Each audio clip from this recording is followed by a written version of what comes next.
Let's talk about what true compatibility looks like in a relationship. For years, I thought that instant chemistry meant that you were going to have the most amazing relationship. I thought that you had to instantly click with this person and the conversation was flowing and you're instantly attracted to each other.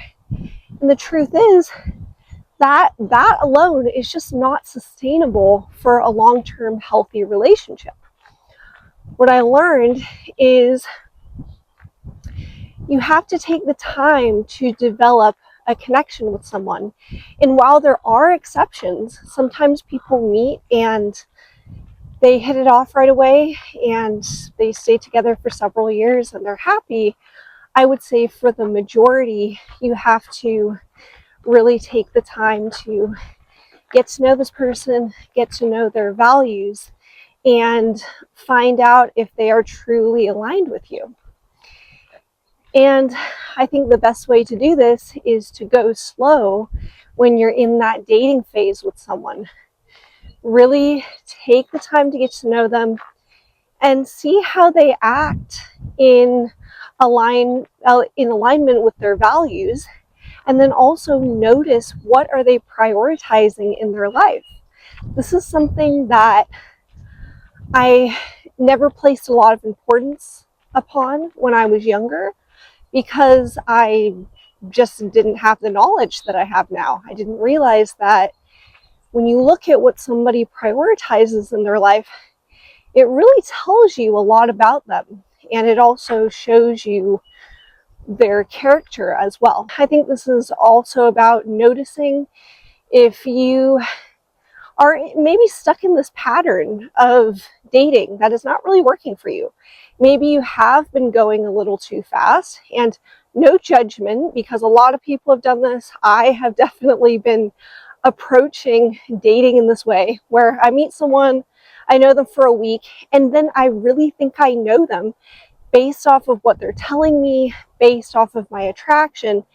And then as time goes on, other things start to emerge, other parts of them come out, and then it feels like a shock because you think that you knew them. But the truth is, if we really take our time, we see how this person is showing up, we see how their words are aligning with their actions, or maybe not aligning, then we can make a well-informed decision about if this is somebody that we want to really introduce into our life and we want to potentially share our life with.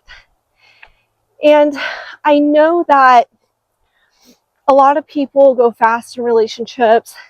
They start seeing each other every day after a week, and they stay over each other's houses. And I think sometimes people can do this out of fear. And I know for myself, when I've kind of sped things up in relationships, I did it out of fear. I didn't want to lose this person.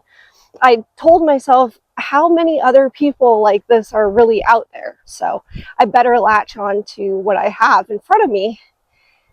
But when you're coming from that place of fear and you are really trying to make this person your ideal match, sometimes you could be overlooking the other aspects of them, these important details that you're supposed to be paying attention to. And this is not about seeking out the red flags. This is not about being paranoid and trying to find them.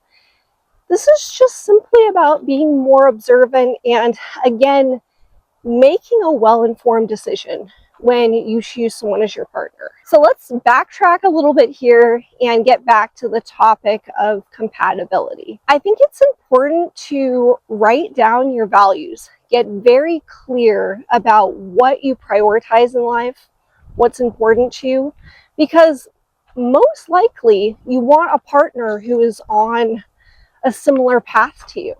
It doesn't have to look exactly the same, but I think that many people tend to do better with partners who do have similar values.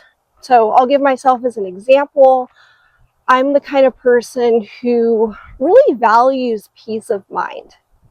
I want to be around people who bring me peace. I want to do things activities that bring me peace as well. And so therefore, I want a partner who is similar in the sense that they are actively doing the inner work on themselves and they are noticing positive aspects of themselves and other people, and they're keeping the complaining at a minimum, because I feel like being around negative people, it really can impact you. And I have had partners who were pretty negative, and not so much about me, but just negative about themselves and about their general view of the world. And so basically, I would pick someone who is pretty optimistic like me, and they have a really positive view on the world. And when they talk about things, they're talking about ideas. They're talking about how do we help contribute to a better world? How do we add to other people's happiness? This is someone who is very forward thinking. That's the kind of man that I want. So you have to think about what kind of energy do you naturally gravitate towards, and then think about maybe that's the kind of person you want to share your life with. So now when you go on dates, it's going to be easier to filter out the people who are not compatible with you. Because let's say you meet somebody and there's instant attraction and there's playful banter, but maybe they're really negative, and maybe they're really interested in something negative that you are just, that's just not your vibe. Then you want to really check in with yourself and ask, is this true compatibility? Are the values there? Is that energy there that I'm seeking? Or is it mostly superficial, and is it just something that might be really short term because there is no strong foundation for this relationship? And we want to think about, what do you define as strong foundation for a relationship? Again, for me, it's values. It's shared values. It's a way of living that is complementary to each other, similar lifestyles even. I've dated people who were kind of more into partying, into smoking pot and all that, and the gaming, and not that there's anything wrong with it, but it's just really different than the lifestyle I lead. I'm really into health and fitness. I go to the gym all the time, and it's just, the partying and everything is just really not my vibe at all. And so you can see that I would not be very compatible with someone who is really involved in that, and they make that a big part of their life. So if you don't yet have a new intention that you've set for dating this year, I would recommend writing down your values. You may have to update them as well, because I know I have a list of values I wrote from maybe 5 years ago, and I feel like my values are a little bit different now. I think what I'm prioritizing in life is different. So it may be time for an update. And it could also be that you are in new energy now. So the old version of you just didn't know what you know now, and it may have gravitated towards different kind of energy. So take the time to update your values, or if you're not sure what they are, then this is a good time to write about them and get really honest with yourself and ask yourself, what do I stand for? What is truly important to me in life? And then if you can get clear about this, I can guarantee you that dating is going to be so much easier, because now you are looking for someone who has those shared values. And now it's going to become pretty obvious if they are in alignment with you or not. And that kind of ties back into what we talked about earlier about going slow in relationships.